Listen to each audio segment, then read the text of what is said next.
Peace and greetings, family. Welcome, welcome, welcome. I am one of your hosts, your co host for this program, exploring the African immigrants' perspective on MLK and the civil rights movement. Of course, tomorrow is MLK Day, his birthday celebration, and we are gathered here this evening to celebrate that as well as provide our perspectives. So I want to introduce the co-host for today's program, Maury Kouate, who is the founder and president of the African Immigrants Commission of New York and Connecticut. Absolutely. Thank you so much, PJ. And thank you for to your partner for facilitating this live. And we really appreciate it. So this year, we didn't want to let MLK Day go by without doing something to mark the day. And especially as immigrants, coming from Africa and all across the world, coming to the US, living here, taking advantage of all the accomplishments of the civil rights movement. So it's about time that the immigrant community recognize the achievements of the civil rights movement, and everything that they achieved, such as the Fair Housing Act, the right to vote, and the discrimination ban, and so all the big achievements made it possible for us to pursue, the American dream. So personally, as an immigrant, I can't imagine, living, in a country where you have discrimination. You cannot participate in the in voting. Selecting the leaders, and so it's fitting for us to actually, do this event to highlight the achievements and to appreciate all the achievements. So that's why we're here. That's why the African Immigrant Commission, in partnership with the Brown Eyez magazine, and we came together to basically carry out this particular event. So that's why we're here. Before we move on, we're gonna pass the mic to Dion. Dion is gonna conduct a short presentation on Martin Luther King and the civil rights movement. So Dion, you are on. Yeah, so good evening, family. Thank you, Brown Eyes TV, for the opportunity. I have a nice YouTube video to give a historical context of Martin Luther King, a Reverend Dr. Martin Luther King. A lot of people forget that he's a Reverend. And I'm going to play the clip right now, so if you could just pan to it. Thanks a lot. Here we go. Hi, I'm Clint Smith, and this is Crash Course Black American History. Perhaps the most notable figure of the modern civil rights movement is Dr. Martin Luther King Jr. Dr. King has become a symbol of peace, courage, sacrifice, and impeccable leadership.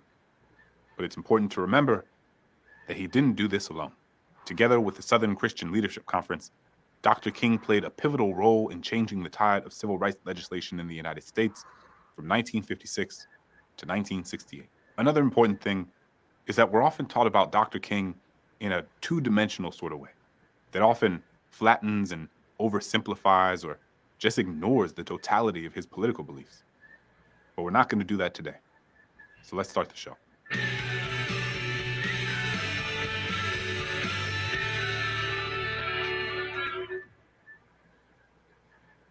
Martin Luther King Jr. was born in 1929 in Atlanta, Georgia. At just 15 years old, King was admitted into Morehouse College, which is an HBCU in Atlanta.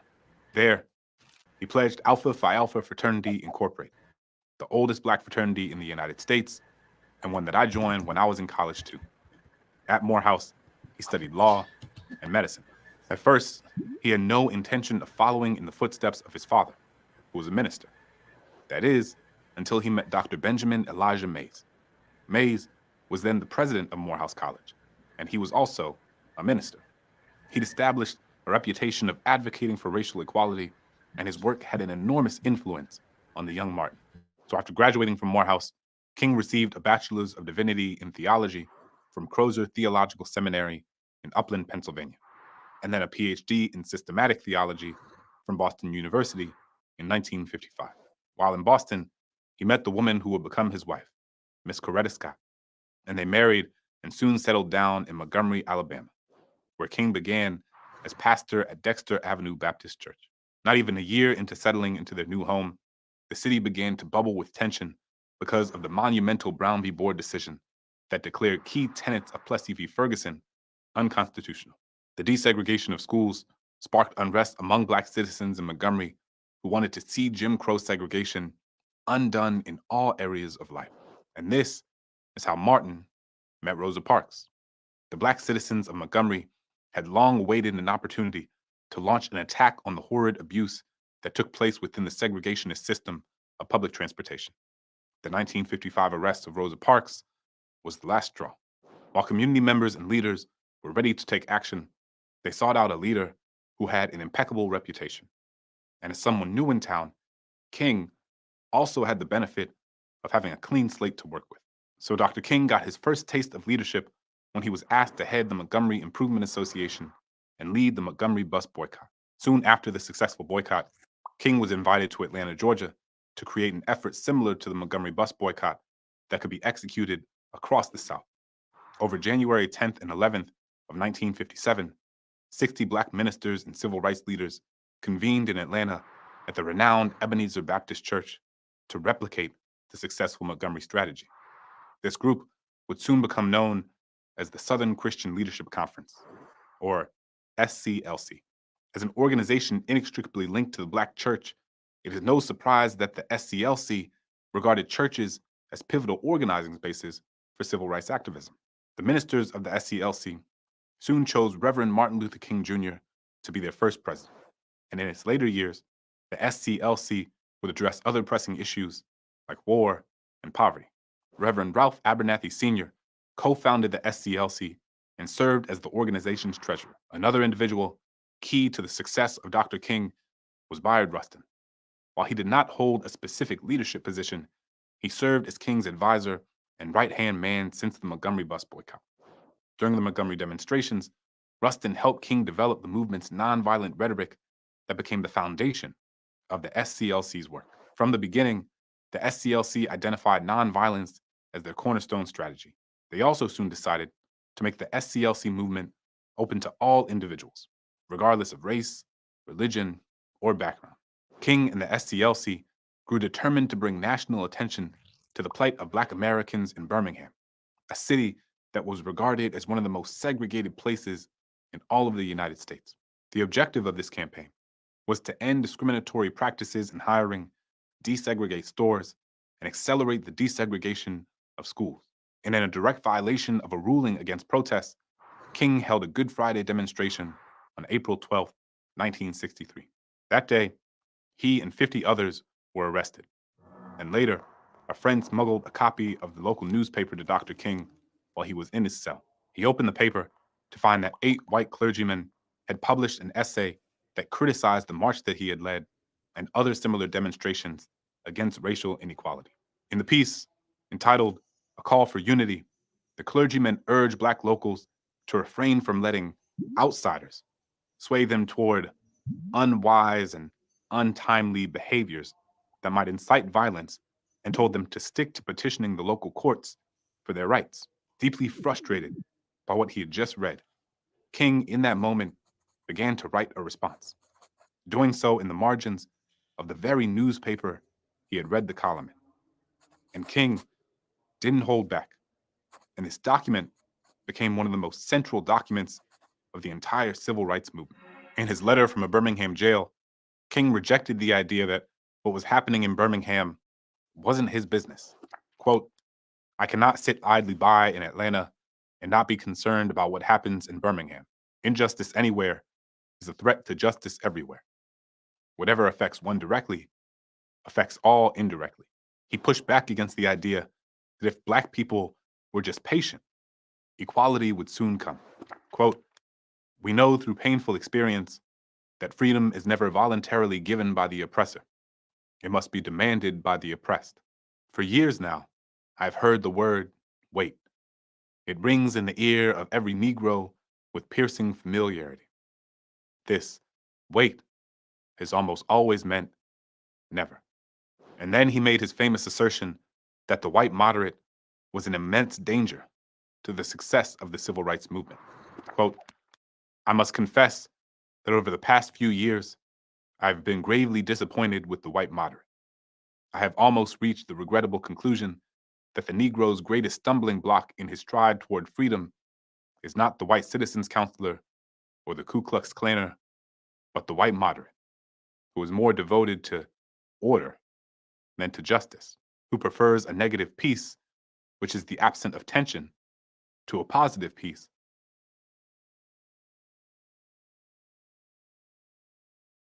I stopped the video, guys. Dion, how long is the video? So we don't have to stop. We can just admit people. We don't have to stop the live. We can just continue. Okay, so I'll put the video back up right now. How long is the video? It was. Hey guys, it's supposed to be. okay, guys. What I was trying to explain is that right now, as of right now, the video is suspended on YouTube. What happens is when you play a video that has a certain type of copyright, they will suspend it and then they'll let it live again. So right now, it just went back live. So what you're gonna do, so we can just cut this portion out and make it nice and neat, is Dion just give us a cap of what we should have understood from the video. Hi, good evening, everybody. Yeah, so basically, the video goes over the historical context of Reverend Dr. Martin Luther King's early days, college, his education, and his movement throughout the South with the Southern Leadership Baptist Conference and other allies along the way, and how he actually teamed up with many organizations, one of them being one of my own, which is the NAACP, which she was a member, as well as Rosa Parks and other leaders. And as they fought injustices through Brown versus Board of Education, which was to overturn Plessy versus Ferguson separate eagle when it comes to access to education, and leading up to his great work with teaming up with leaders like Malcolm X, and also with Lyndon B. Johnson signing the Civil Rights Acts of 1968. And here we are bringing each other together as it was all inclusive to everyone of all skin colors and tones for this annual observance, which is tomorrow, MLK Day. So we have a lot of leaders here coming up here today, but if I can continue, I guess, to share the screen, I just wanted to share something else, if I could. So there's a certain quotation that I want to share to everybody here that hopefully put things into perspective for me with my own personal thoughts and feelings about MLK, which is this right here.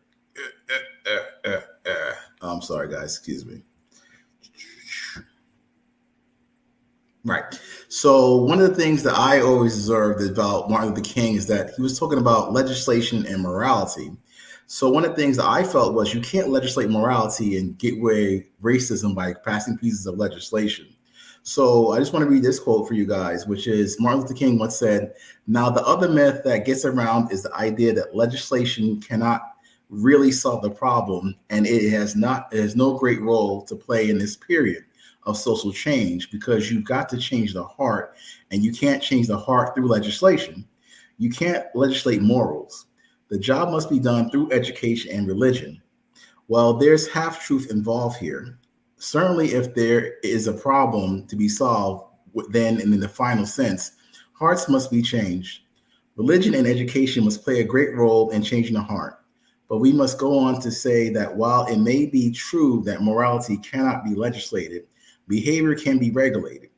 It may be true that the law cannot change the heart, but it can restrain the heartless. It may be true that the law cannot make a man love me, but it can keep him from lynching me. And I think that is pretty important also.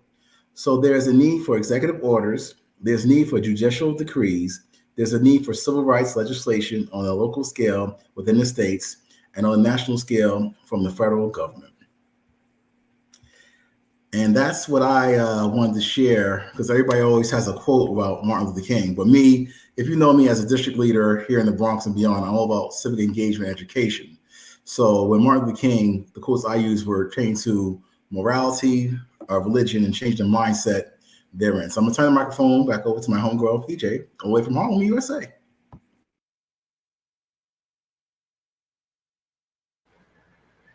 Thank you, Brother Dion. That was amazing. That was such great information and history, little background on MLK. And it's always good to be fresh and just get to know more about exactly how things unfolded, the history. And I want to point out that we make history, right? Everything is recorded, especially nowadays, and everything that we do goes on the historical record. We are making history right now. These things are what we're going to leave behind for the next generation to know and understand about our people, about the work, the struggle that still continues here today in 2024. So really, really powerful information there. So I thank you so much for that, Brother Dion. And so we'll go around and have Yes, we'll go Dion, around and have PJ. Yes, I just wanted to add, we want to gauge people's opinion, especially this particular panel, as far as being immigrants from Haiti, from Suriname, from Ivory Coast, from Guinea, from Mali, from Burkina Faso. We wanted to know what does Martin Luther King Day means to you, and when you actually answering this question, I want you to think about all the achievements that they've made through during the civil rights movement, such as the right to vote. Just imagine your life without the right to vote, and the Fair Housing Act, the labor laws, all these things that we take for granted today. So just think about those achievements as you answer these questions, and that's where we want to go, basically. So PJ, feel free to ask the questions, and we can go around, basically. Thank you. right, right. That's what I wanted to do. I want to pass the mic around. I want everyone to introduce themselves, also introduce and let us know what country you're representing, what country you're from, and also the organizations that you're working with. So we'll go around, first come, first serve. Who came in? Sister Meredith came in after Brother Dion, so the mic is yours.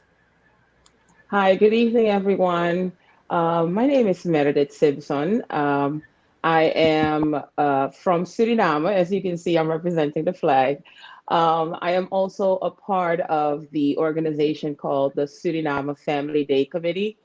Just a quick, brief background of the organization. We basically organize yearly a gathering where we celebrate Suriname's heritage, culture, and to also showcase that to the diaspora here in New York City. It's held in Queens every year. I'm happy to be here to share my perspective on celebrating Dr. or Reverend Dr. Martin Luther King, his achievements, and how that has impacted my life as an immigrant here in the United States. Thank you for having me. Thank you, Meredith. Please do share what does it mean to you, not only Reverend Dr. Martin Luther King Jr., but the civil rights movement in general as well. Oh, sure. So as a yeah, I have a lot of family here. So I'm going to say that as a descendant of immigrants here in the United States, Dr. Martin King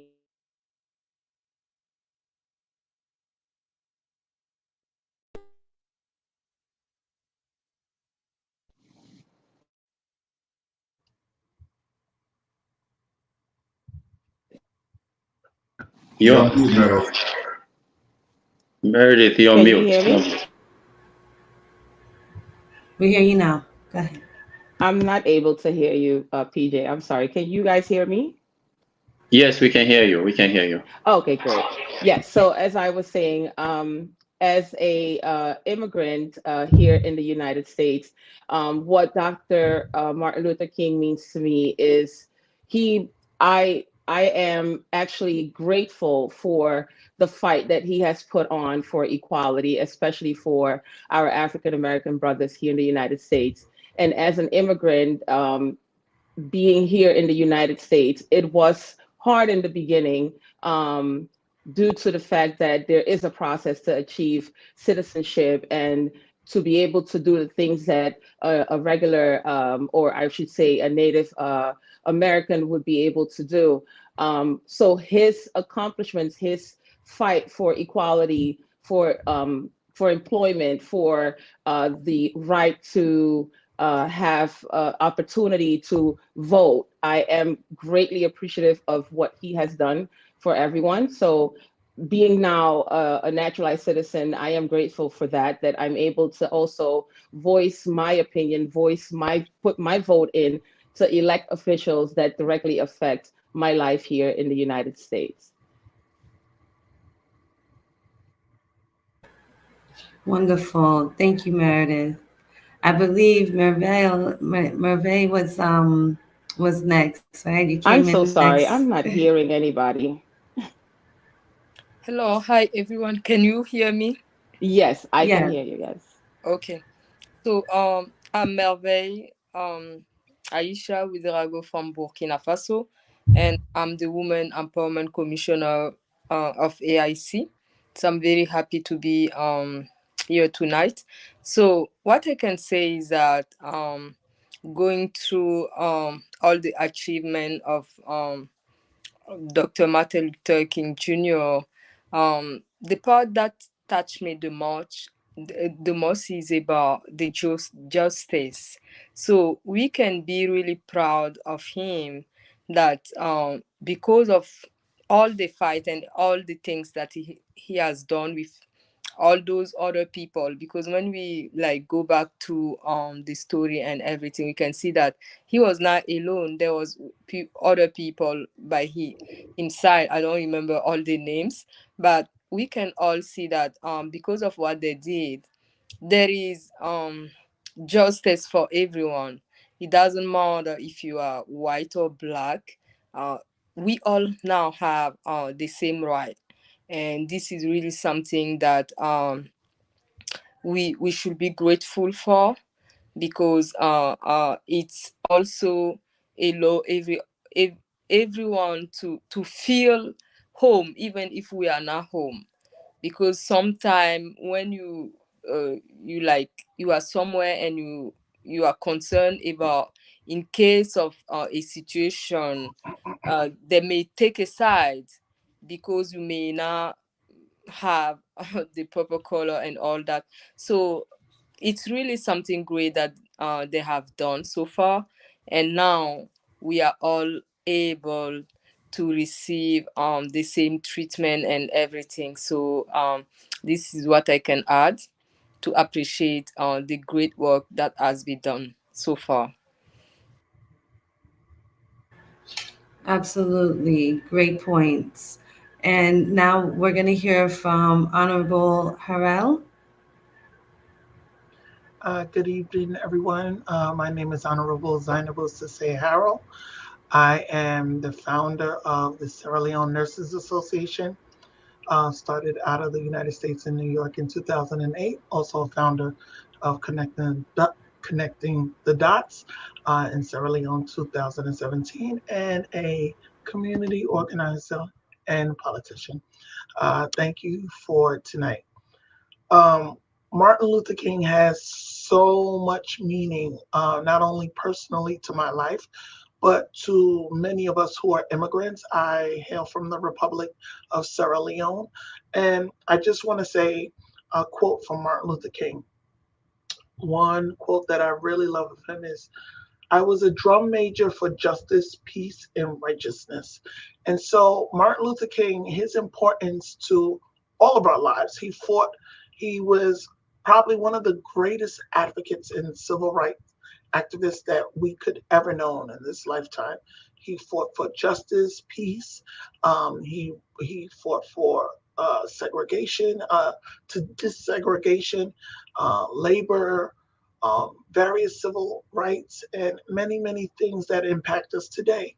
And I believe we as immigrants, especially as Africans, have so much that we can learn from Dr. King, from how he boycotted, how he led peaceful march, how he endured so much in his life, and he really never gave up. And what he has done in the past has benefited us today. Do we have equality?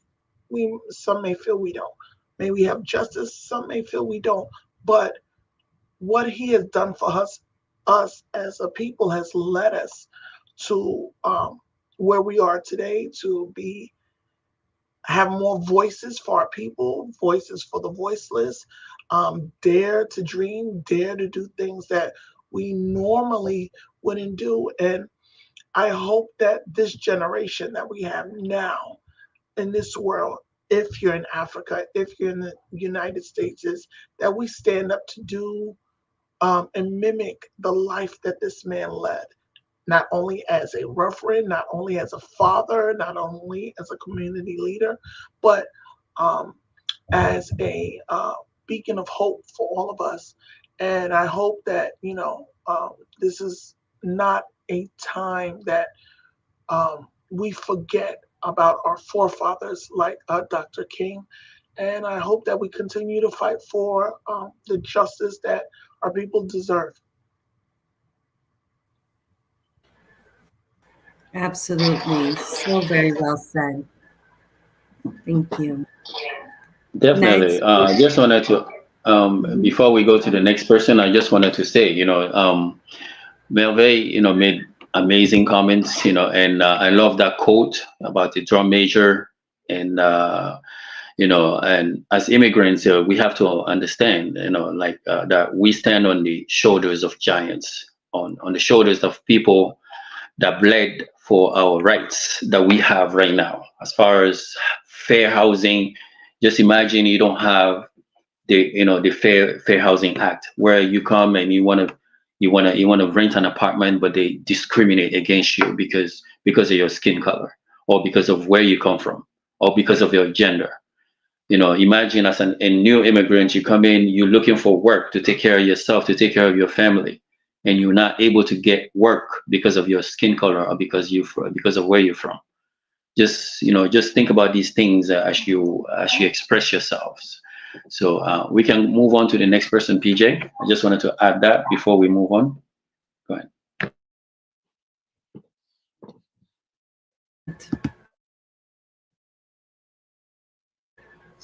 And I just want to point out, as well that there are some people, unfortunately, still experiencing that today in 2024.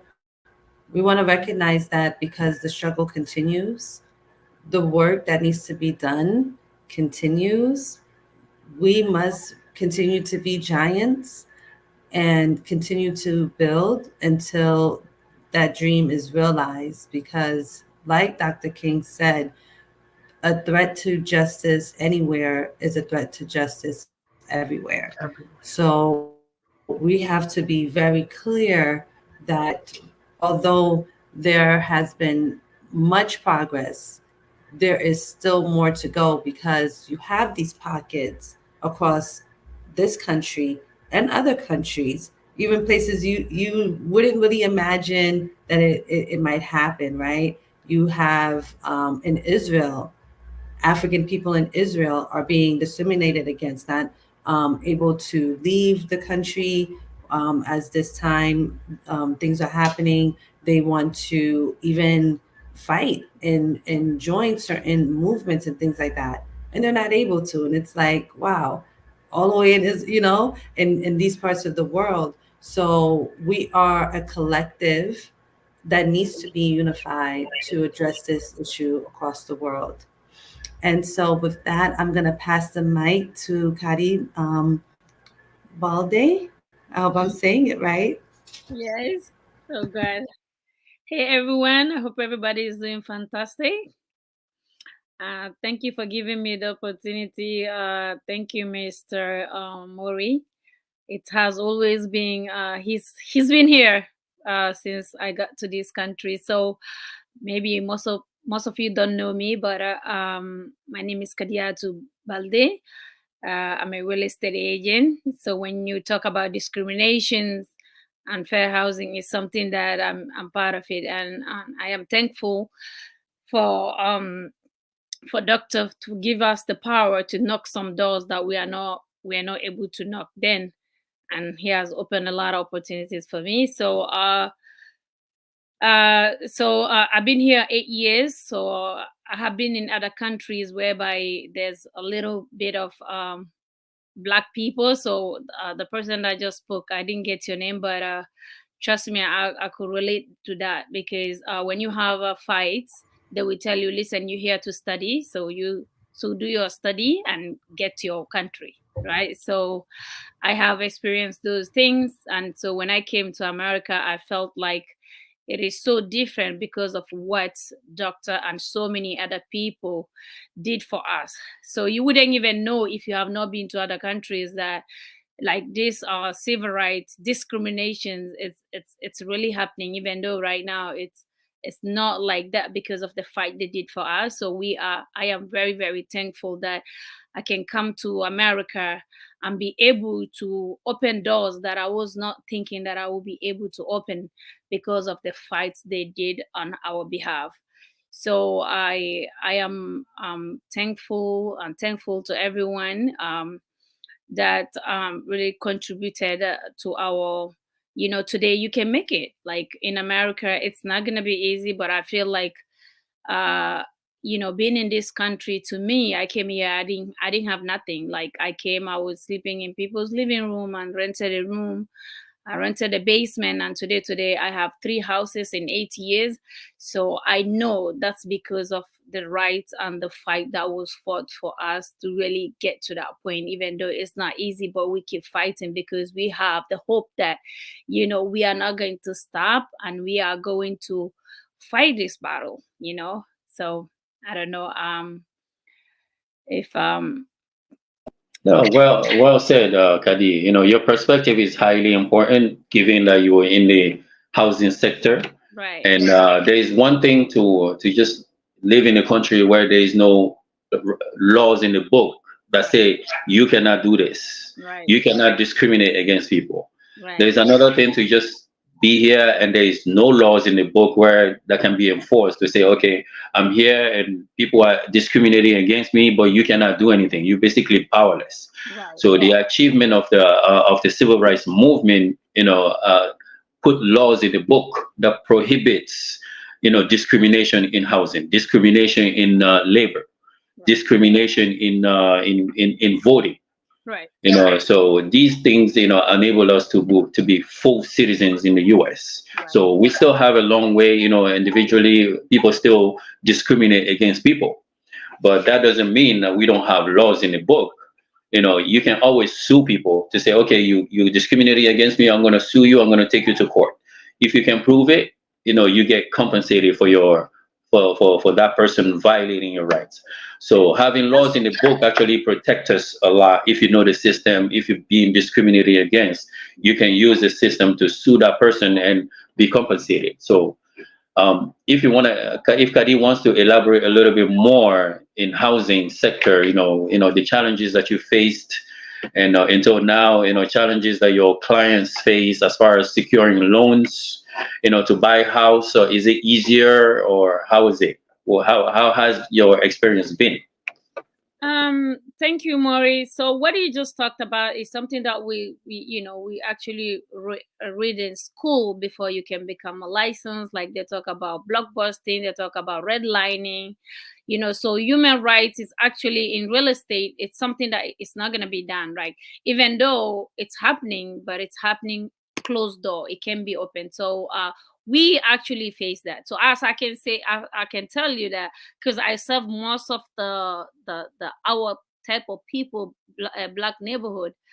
I have not faced those things like so far, like being discriminated, and I have not gone to the higher end. But what I understand is if you go into some places like the side of where we live, sometimes they refuse to sell you the house. They want the type of people, even if they are not, it's not open. You understand what I'm saying?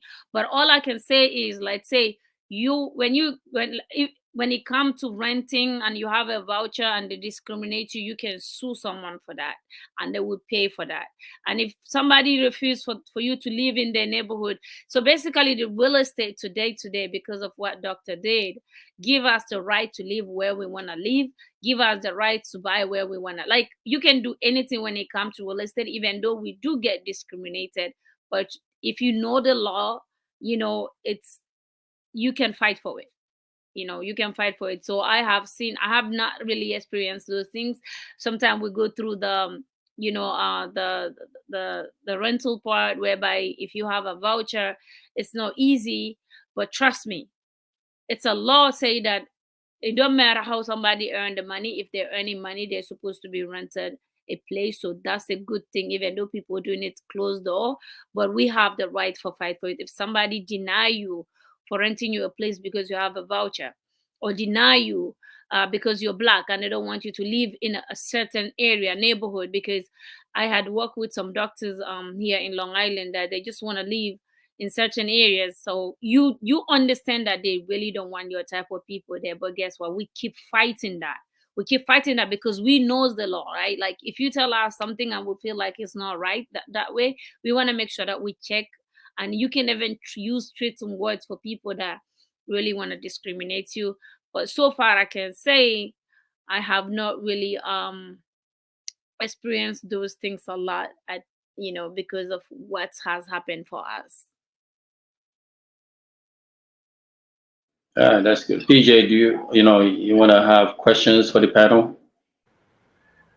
Yes, I actually want to talk about the death of MLK and what happens to a lot of leaders, because I believe that has kind of turned would be leaders away from the movement, and even just activism, people who are on the front lines, continuing to fight discrimination and racism. There's often, and I know them personally, so I know sometimes you wouldn't believe what they go through, harassment, and sometimes it could be subtle, and sometimes it can be intense. And I think this is an issue to kind of focus on, because when you want to serve your community, you don't want to have this fear, right? That you could be hurt or worse because of the work that you're doing to free, just to make sure everyone feels free. And I want to talk about how that impacted folks, what you say to young people who look up to people like MLK, but unfortunately he was assassinated, and many other leaders. So I don't know who wants to take that, but I had to have that conversation with young people in my life. My young son, who is learning about MLK and will be celebrating with me tomorrow. It's a tough conversation.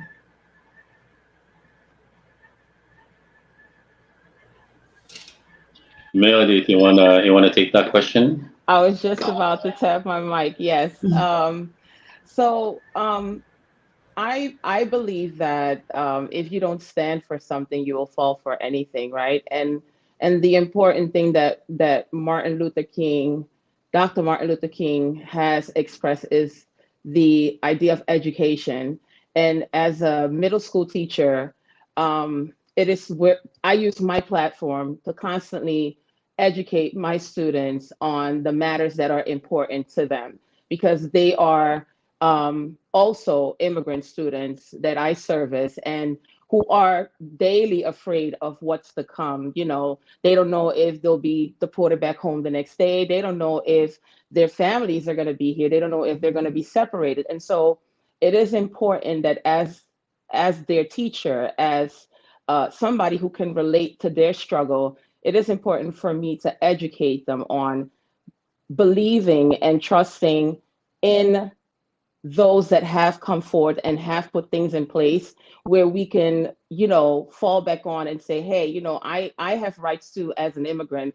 I know what my rights are. I know what the laws are. And so not to be afraid to push forward, because a lot of times people do things to put fear in each other. And fear is something that stops us from doing the things that are necessary and stops us to do the things that are important. But having the education and having a group of people, a support system around you that are constantly, helping and supporting your vision or your view, that will eventually, motivate you or even give you the strength to just stand and believe in the better that is to come. And I mean, Dr. Martin Luther King was assassinated, but his legacy did not. Whoever thought that killing him was going to stop what he was fighting for, they failed, because of the people that were behind him, the folks that believed in his words, because he spoke very powerful words that till this day, even my own students, I had to give them a lesson on Dr. Martin Luther King. So they understand that the things that they have now all comes from what he fought for back in the days. And again, if you believe and if you have the people around you that believe with you, I don't think that the fear that others are trying to put onto you is going to deter you from fighting for what is right. Absolutely. I wanted to piggyback of what Meredith is saying. As community organizers, I see my brother Abdullah just logged on. I'm so sorry. And I'm so sorry, guys. I'm so no, sorry. it's okay. I thought it said 8 p.m. Right.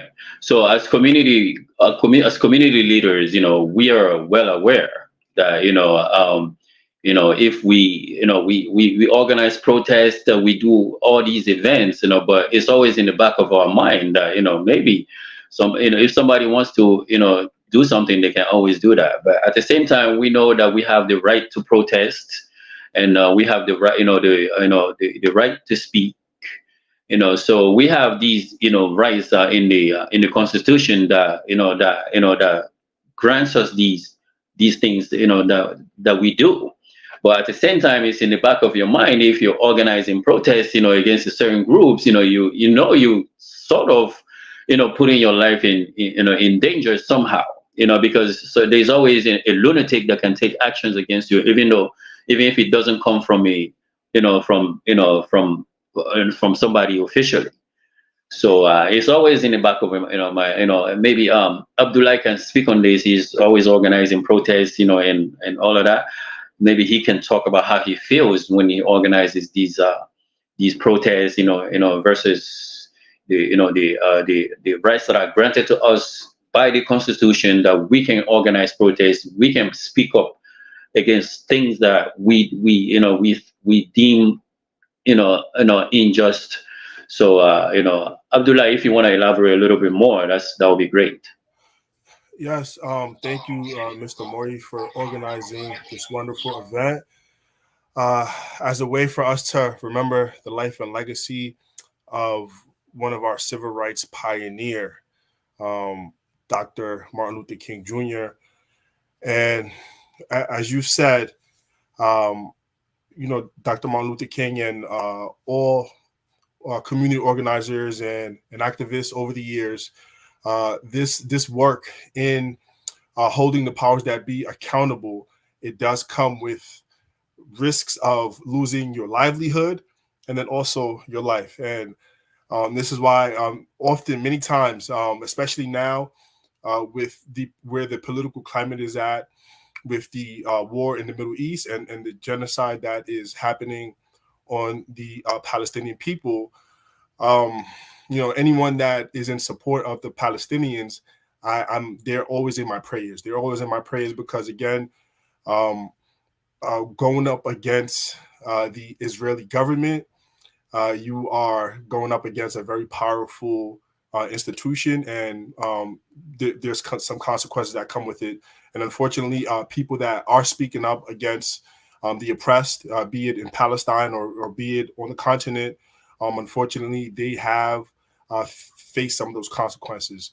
For myself, oftentimes when I am participating or leading any of these demonstrations, it's not that I'm not afraid or I don't realize some of the consequences, but in spite of the fear, in spite of the risks, I know that I have a responsibility to my community, and also I'm a man of faith, as Dr. Martin Luther King was, right?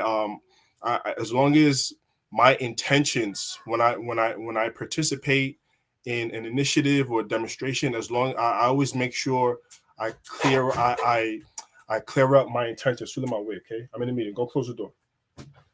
Close the door. I always make sure my intentions are true, and I always try to realize what the goal is. And as long as those two things are clear, I pray for myself and I go into battle. So they say courage is not the absence of fear, but it's facing fear and doing the right thing anyway. So, hopefully I am making Dr. Martin Luther King proud and all of our ancestors from the civil rights movement. Absolutely. I know Dion wants to say something, but I wanted to add, what you say, that most of the time we participate in these protests. Again, it's not because we are not afraid. I remember a few years ago I organized a protest against a particular group that I'm not gonna say, but a lot of weird things started happening around me. I started receiving calls, and a lot of things happen I don't even want to say here. That's why I commend people that I see protesting, because I've been through that, actually personally. I receive a lot of calls, and people saying weird comments, but I was never scared. I'm like, okay, if we don't do this, who is gonna do it? I mean, we are responsible as as immigrants here. We have to represent our people. We have to speak up. We have to be the voice for our community. If we don't do this, who is gonna do it? As leaders, we have the responsibility to do what we can, even though sometimes it can be really scary. But we do what we have to do. At the same time, keep our day job. So Dion wants to say something. Dion, go ahead, please. A lot of people here know that I do things much different than others, and I can't emphasize enough to say Reverend and Dr. Martin Luther King. A lot of people forget the faith component, just like brother minister Malcolm X, and that's very key. But I'm gonna give a shout out to the NAACP and how Martin Luther King was a member, as well as Rosa Parks and some other leaders, and also our leaders here as well. Maury, you have Zainabu, and you have Abdullah, who are also members of our prestigious organization, and how collective civic engagement in organizations like this, the African Immigrants Commission, we all support each other, and collectively we have these entities that we're a part of. And that's a very big thing about Martin Luther King Jr. that you've seen in the presentation. About he's a member of different organizations, so that way when he was assassinated, the legacy could live on because we're all working together. But the one subject matter that I want to talk about that Ms. Bali brought up was economic development. So the civic engagement, I'm big on, and number two, the economic development, because the most powerful tool the man has is the ability to create and change the rule. So you could be a billionaire in China, but if you don't influence the government, you can't control your own economic development. I say that to say this all stemmed from the Montgomery boycott. We're doing boycotts present day, but a lot of people don't realize since they stopped using the MTA back then in the South, it caused a great economic hurt on society. And that's one different strategies that we have today, which is the boycott. Like I tell a lot of people all the time, you gotta support your own, like Brown Eyez TV, for example, or Yop City, or Easy Life restaurant in the Northeast Bronx.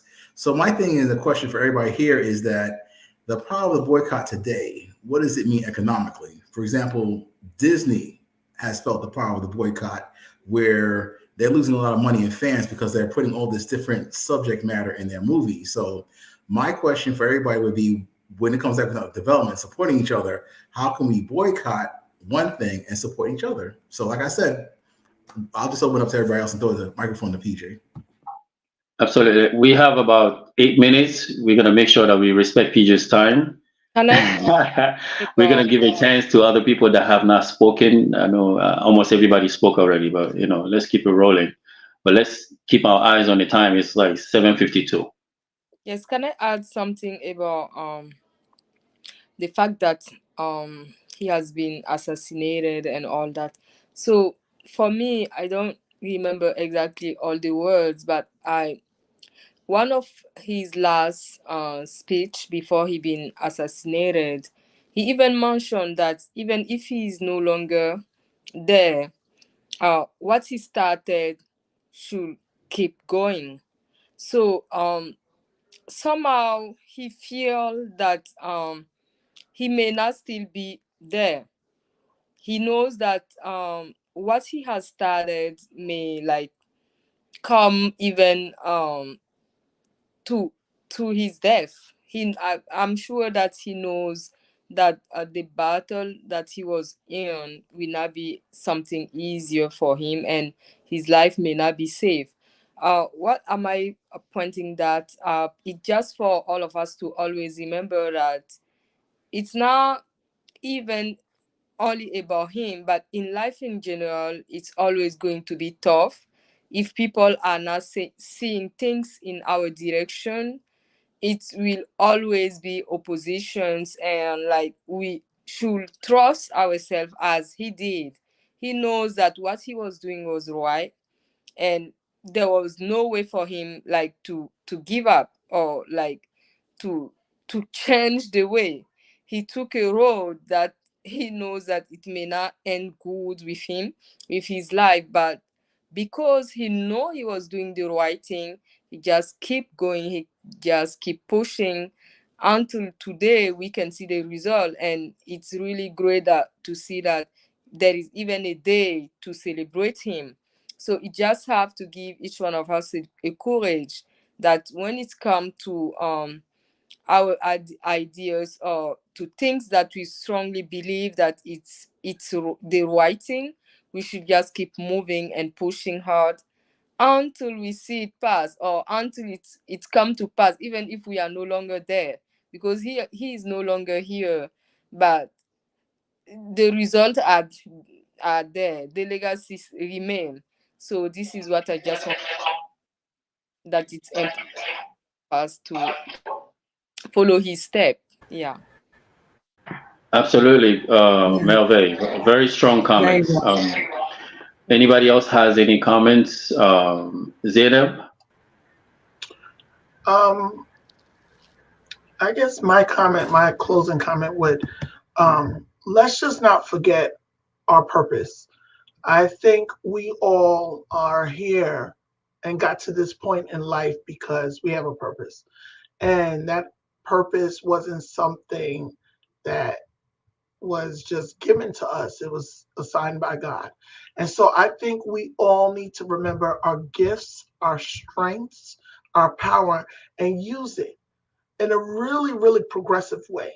And, sometimes we have to be a little assertive in our actions. But if we don't do it, no one else is going to do it. We all know how we are um, probably the biggest mouthpieces for not only the continent, the diaspora, for our countries. And people look up to us, whether you want to believe it or not, whether our audience is small or large. And so I think we have to do justice. And by doing justice is, really putting our best foot forward to serve our people. And that's everyone, because it's like a domino effect, what we do. Dr. King didn't know that his legacy would lead to where we are today. And we don't know where our legacy is going to lead us, but we have to continue this fight for immigrants, for underserved communities, for families, for women, for immigrants, for asylum seekers, for those who don't have a voice, for those, so many various communities with disparities. But I just want us to remember to walk away with this. Do not give up. Whether you think people support you, they don't support you, believe in you, or don't, it will pay off. Absolutely.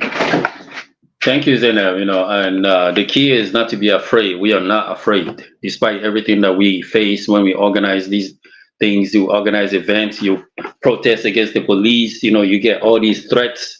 People want to do stuff to you, but we're not scared of anything. If there is injustice anywhere, we're gonna speak up. So we expect everybody else to do the right thing.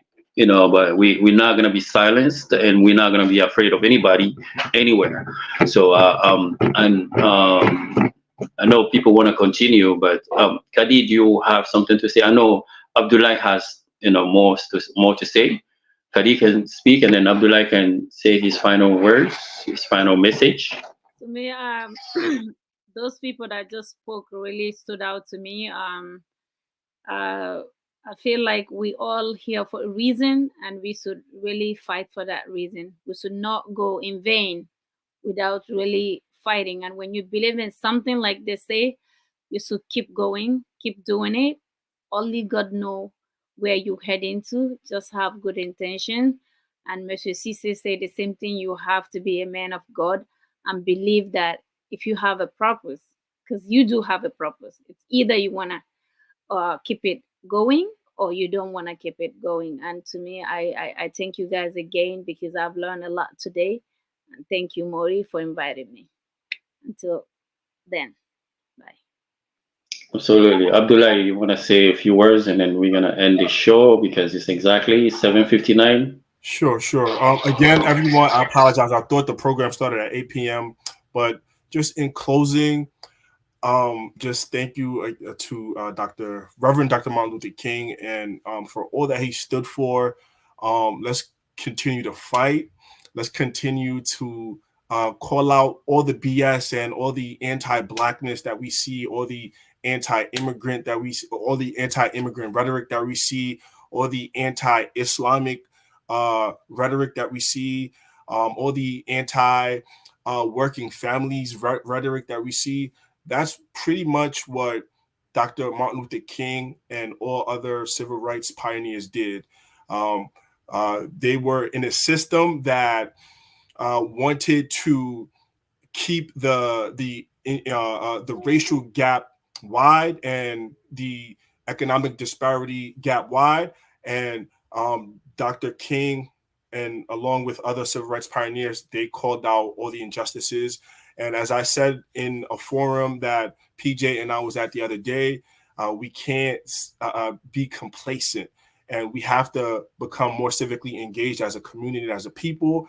And we can't be okay with the status quo, because the minute you become comfortable and think things are okay, that's when you don't get anything, right? Because if the powers that be had it their way, we wouldn't get a penny, we wouldn't get a dime. So we have to just keep being brave and keep calling out things.